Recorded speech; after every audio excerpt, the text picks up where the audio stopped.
Okay, so one of the reasons why I taught you how to graph on different domains, in particular a restricted domain, is so that we could deal with piecewise functions.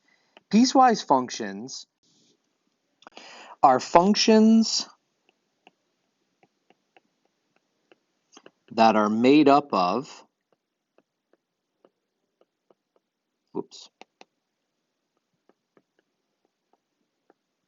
pieces of other functions.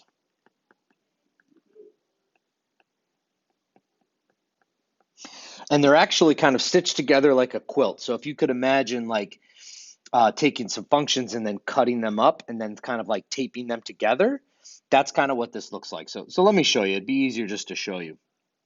So here's what a piecewise function looks like. So this function, f of x, is made up of two other functions. It's made up of the function 2x plus 3, and it's made up of 3 minus x. Now it tells you the domains over which it's made up of those pieces. So it's 2x plus 3 from negative infinity up until negative 1, not including negative 1. And it's made up of 3 minus x from negative 1 on. Okay, so what you're going to do is you're going to make up a table for each of those. If you have two different colors, I recommend it, but certainly not required. You're going to make up a table for each of these. So I'm going to have 2x plus 3, and I'm going to make a table. We're going to do x and y, or you can do x and f of x, of course. And then what sort of numbers fall in this domain? Well, this says x is less than negative 1. So we're talking about numbers like negative 4, negative 3, negative 2, and we are going to put negative 1 on the table. Even though this says less than negative 1, we are going to put negative 1 on the table, and we'll deal with the fact that this is less than and not less than equal to. We'll deal with that on the graph itself.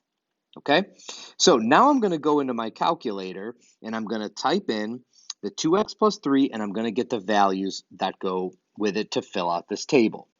So if I have the x values, the inputs, negative 4, negative 3, negative 2, negative 1, my outputs from the calculator become negative 5, negative 3, negative 1, and positive 1.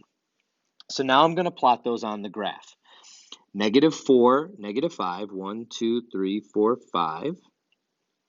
And then I've got this one, and then this one. And then, okay, now here's the part where I'm going to do negative 1, 1.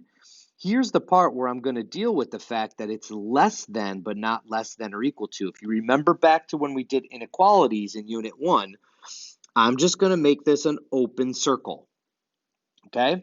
Now, I've got a ruler here on my iPad, so I can actually use a ruler. You probably can't see me doing this, but I'm setting up a ruler, and then I'm going to draw this, and this goes all the way across, and then I'm going to put an arrow on it. Now, the reason why is because this says anything less than negative 1, which means this goes to infinity in the negative direction.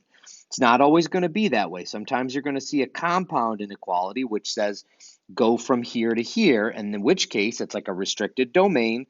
You're going to have endpoints on either side. Okay, continuing on. Now I also need to do 3 minus x. Again, I'm going to make a table, and we're going to include negative 1 and numbers past negative 1, like so. So this is going to be 4, 3, 2, 1, and then 0. Okay, so I got those from the graph, from the table, I'm sorry, from the calculator. Okay, so let's plot negative 1, 4. Now this time, negative 1 is greater than or equal to, it's included. So this time I'm going to put a closed circle, 1, 2, 3, 4. And then this one goes, I'm going to make that dot really big because it's going to be the end. And then this goes in this direction. So again, I'm going to get out my ruler.